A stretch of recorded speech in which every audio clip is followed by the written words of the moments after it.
And welcome back to the morning show. It's time for Motivational Monday. Many people are feeling adrift in the world. Now they work hard, but they don't seem to get anywhere, especially with the pandemic affecting all their plans. And today we're looking at the new year in a fresh new way as well. Therapist Staci McNicholl from Rock Counseling Group actually joins us right now to explain how we can set some of those goals in the wake of 2020. Thank you for joining us today. How can we look forward to 2021, especially with the coronavirus pandemic still looming just a little bit?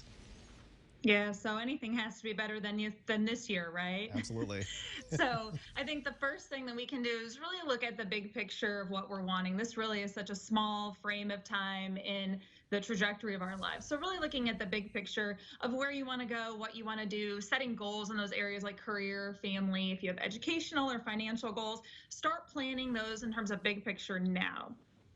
So, Staci, how do we keep people on track right now? You know, keeping our goals is hard right now, hard enough, but the pandemic can really make matters that much more difficult. How do we keep people on track? Yeah, so I think one really good way is to break those larger goals into smaller goals. If you can look at, 1 month, 6 month type goals, things that you can do now, even with the virus going on, would be, doing particular types of research in areas. You can look at online meetings that you can do, trainings, networking with people. Those are things that can all happen now to start to reach those longer term goals. And Staci, pre-COVID, I was what I would always do to, I guess, keep on track with a lot of things is I would write a lot of things down. Can to-do lists help people stay on track? Absolutely. Whether you want to use actual pen and paper or you want to use some sort of app, that can be really great to doing that. And then, like you have noted there, working every day towards your goals would be really helpful. Reading books, gathering information, all those things can continue to happen, especially when we're limited on what we can do in person right now. And I know that when we talk about making our goals, we're always looking forward to the future. A lot of people have a year plan, a 5-year plan, even a 10-year plan along those lines. But can looking back and reflecting on your time actually help you achieve some of those goals as well? Oh, absolutely. You can look back and see those opportunities that maybe you wish you could have done things a little bit differently. I never think of them as mistakes, but just an opportunity to try something a little bit different. So look back towards what you've done previously. Keep reviewing the list and updating with things that you want to add or change based off of things that have worked in the past or things that maybe you would want to change.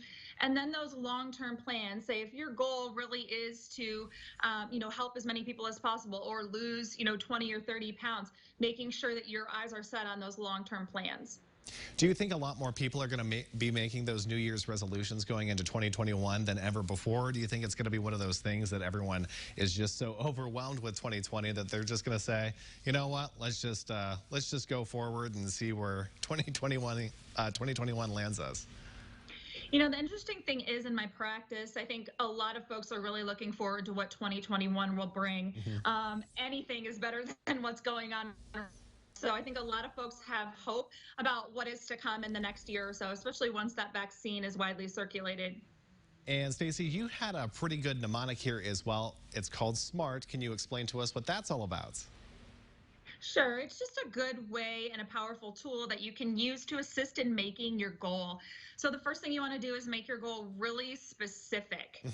You want to make sure that it spells out exactly what you'd like to do. Create new opportunities for today's youth through volunteer work or through, academic opportunities. The next thing would have it be measurable. Make sure that you've got a time frame on there. In 1 month, I'd like to have a program designed for youth. Make sure that it's attainable, make sure that it is achievable, that it's something that's realistic. And then the next one is making sure that it's relevant, especially with where we're at in today's world. A lot of those goals that people have, the personal helping goals, could be really relevant. And then make sure that it's time bound or trackable. Just make sure that it has a specific ending and a beginning, and that you can track your progress along the way.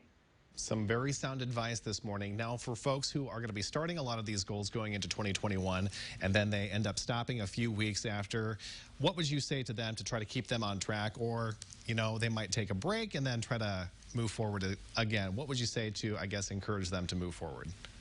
Yeah, I think that's the hardest part about setting any type of goal. People are really, gung ho at the beginning of the year, and then it kind of wears off. So having some accountability in place, whether that is a partner, a person who's working on this with you, if it's an exercise partner, as well as a therapist or a personal coach who can help to guide you along the way. And Staci, if people have questions, where can they reach you? Yes, we are at the Rock Counseling Group. That's www.therockcounselinggroup.com. All right, Staci, thank you so much for your time. We appreciate you on this Motivational Monday. Thank you. Have a great day. Have a great week. Jack has your forecast next. We'll be right back.